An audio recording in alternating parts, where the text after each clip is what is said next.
میں ماتم کنا ہوں اور میرا یہ ویلاگ ایک نوحہ گناہ ہے ان تمام خود ساختہ تجزیہ کاروں، مغرور عالمی مبصروں، اندھی عقیدت میں گم سیاسی پنڈتوں اور نام نہاد دفاعی ماہرین پہ، جنہوں نے برسوں تک ایران کی عسکری صلاحیت کو مذاق سمجھا، جنہوں نے ایران کو اسرائیل کی بی ٹیم گردان کر اس کے وجود کو تحقیر کا نشانہ بنایا،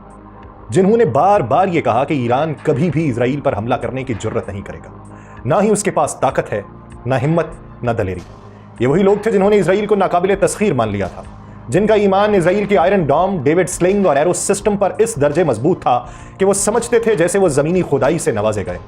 ان کا ماننا تھا کہ اسرائیل کے دفاعی نظام 90% سے زائد میزائلوں کو روک لیں گے۔ امریکہ، نیٹو اور یورپی طاقتیں مل کر اسرائیل کو ایسا مضبوط قلعہ بنا چکی ہیں جسے ایران جیسے ملک کی ہوا بھی نہیں چھو سکتی۔ لیکن جب ایران نے جوابی حملہ کیا، جب تہران کی فضاؤں سے نکلے بیلسٹک میزائلوں نے تل ابیب کو جھنجھوڑا، جب سروکا اسپتال کی عمارت گری، جب موساد ہیڈ کوارٹر شولوں کی زد میں آیا، جب تل ابیب کے رہائشی علاقوں میں ملبہ ہی ملبہ بچا، تب بھی یہی تجزیہ کار یہ دہرا رہے تھے کہ ایران کو حملہ نہیں کرنا چاہیے تھا، خاموشی بہتر ہوتی۔ یہ میزائل اسرائیل کو نقصان نہیں پہنچا پائیں گے، اور اگر اسرائیل چاہے تو وہ ایران کو صفائے ہستی سے مٹا سکتا ہے۔ ان کی عقل پر ماتم ہے، ان کے اعتماد پر افسوس ہے، اور ان کے نام نہاد تجزیے پر ہنسی آتی ہے کہ کل کے واقعے نے ان سب باتوں کا جنازہ نکال دیا۔ کل دنیا نے اپنی آنکھوں سے دیکھا کہ ایران نے نہ صرف حملہ کیا بلکہ میزائل داغے اور ان علاقوں کو نشانہ بنایا جہاں اسرائیل کبھی زخم سہنے کا تصور بھی نہیں کرتا تھا۔ وہ بھیانک لمحے جب اسرائیلی میڈیا پر سینسر لگا اور سچ کو چھپانے کی کوشش کی گئی، تب دنیا نے جانا کہ ایران اب تصور نہیں حقیقت ہے، اور جو بیانیہ کل تک بک رہا تھا آج وہ دھواں بن کر تل ابیب کے آسمان میں تحلیل ہو چکا۔ اب ان تجزیہ کاروں سے بس ایک سوال باقی ہے کہ اب بھی تم اپنی پرانی رائے بیچو گے یا ذرا سچ کی آنکھوں میں آنکھیں ڈال کر حقیقت کو قبول کرنے کا حوصلہ کرو گے؟ آپ سب پر سلامتی ہو، میں یاسر رشید ہوں اور آپ دیکھ رہے ہیں 92 ڈیجیٹل۔ ناظرین، دنیا بھر کی جنگی تاریخ میں ایسی حکمت عملی شاذ و نادر ہی دیکھنے کو ملی جیسی ایران نے اسرائیل کے خلاف موجودہ مارکے میں اپنائی ہے۔ امریکہ، یورپی دفاعی اتحاد اور مشرق وسطیٰ پر غلبہ رکھنے والا اسرائیل، یہ تمام قوتیں ایران کو صرف اس کی ظاہری فوجی طاقت، پرانے میزائلوں اور ماضی کی عسکری کارکردگی کی بنیاد پر جانچتے رہے، لیکن وہ ایران کی اصل جنگی ذہانت اور مرحلہ وار حکمت عملی کو سمجھنے سے قاصر رہے۔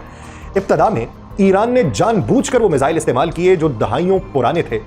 جو 2 دہائی یا اس سے بھی پرانے تھے، اور اس کا مقصد وقتی تباہی مچانا نہیں تھا بلکہ دشمن کے ہر پرت پر پھیلے ہوئے دفاعی نظام کو متحرک کرنا تھا اور اس کی صلاحیتوں کو تھکانا تھا۔ امریکہ نے پہلے خلیج فارس میں موجود اپنے جنگی جہازوں سے ان میزائلوں کو روکنے کی کوشش کی جو ایران سے اڑتے تھے۔ اگر وہاں سے بچ نکلتے تھے تو پھر عراق میں اپنی بیسز سے، اس کے بعد بحیرہ احمر اور اردن و شام میں تعینات یورپی دفاعی نظاموں سے ان میزائلوں کو روکنے کی کوشش کی جاتی رہی۔ جب تک یہ سب روکتے رہے، اسرائیل کے ایرو 3، ایرو 2، ڈیوڈ سلنگ اور آئرن ڈوم جیسے دفاعی نظام مسلسل متحرک رہے۔ ہر انٹرسیپٹر، ہر میزائل لاکھوں ڈالرز میں پڑا، اور جب حملے جاری رہے تو یہ اخراجات اربوں ڈالرز تک پہنچ گئے۔ ایران نے ایک ایسا جنگی کھیل کھیلا جہاں اس نے خود پر ہونے والے ہر دفاعی وار کو دشمن کے خرچ میں تبدیل کیا۔ آہستہ آہستہ اسرائیل اور اس کے اتحادیوں کے انٹرسیپٹرز ختم ہونے لگے، فضائی دفاعی نظام کمزور پڑنے لگا، اور ایران نے نہ صرف دشمن کو مالی طور پر نچوڑا بلکہ اس کی جنگی ہمت اور اعتماد کے اوپر بھی ضرب لگا دی۔ اور پھر جب اسرائیل اس خام خیالی میں تھا کہ ایران کا ہتھیار کا ذخیرہ آہستہ آہستہ ختم ہو رہا ہے،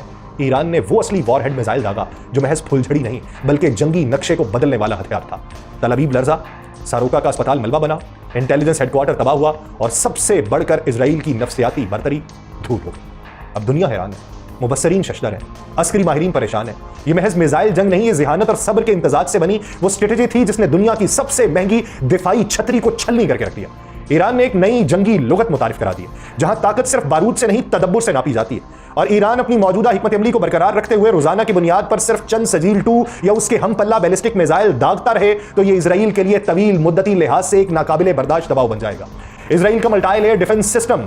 پہلے ہی شدید دباؤ کا شکار ہے، جس میں ایرو 2، ایرو 3، ڈیوڈ سلنگ اور آئرن ڈوم شامل ہے، اور ان کے انٹرسیپٹرز کی یومیہ لاگت کروڑوں ڈالر تک جا پہنچی ہے۔ اور ایران کی جانب سے اگر کم تعداد میں مگر مسلسل درست نشانے پر میزائل داغے جائیں تو اسرائیل کو نہ صرف اپنے محدود اور مہنگے دفاعی ذخائر کو تیزی سے خرچ کرنا پڑے گا بلکہ اندرونی سطح پر خوف، بد اعتمادی اور اسٹریٹجک انتشار بڑھنے لگے گا۔ یہ ایک ایسا سست زہر ہوگا جو نہ صرف اسرائیل کی معیشت بلکہ اس کی جنگی نفسیات کو بھی کھوکھلا کر دے گا، جس کا عملی مظاہرہ ہم نے آج دیکھا کہ آج بنکرز میں چھپنے والے اسرائیلی لوگ وہ وہاں پر موجود بھارتیوں کو دھکے دے کر باہر نکال رہے تھے اور ان کو کہہ رہے تھے کہ یہ ہمارے چھپنے کی جگہ ہے، تمہارے چھپنے کی نہیں، یہ ہمارے لیے بنائی گئی ہے، تمہارے لیے نہیں، ہم اس میں بیٹھ کے بچیں گے، تم نہیں، تم اپنے لیے اور سامان کا انتظام کرو، اور جگہوں کا انتظام کرو، اپنے لیے کوئی اور پناہ گاہ ڈھونڈو۔ یعنی نفسیاتی حدوں کے اوپر بھی اسرائیل نے کاری وار کیا۔ لیکن یہاں پہ سوال یہ ہے کہ ایرانی میزائل ذخیرے میں ایسے انتہائی خطرناک میزائل باقی ہیں جو اب تک داغے ہی نہیں گئے، اور اگر یہ میدان میں آئے تو اسرائیل کے لیے صورتحال مزید سنگین ہو جائے گی۔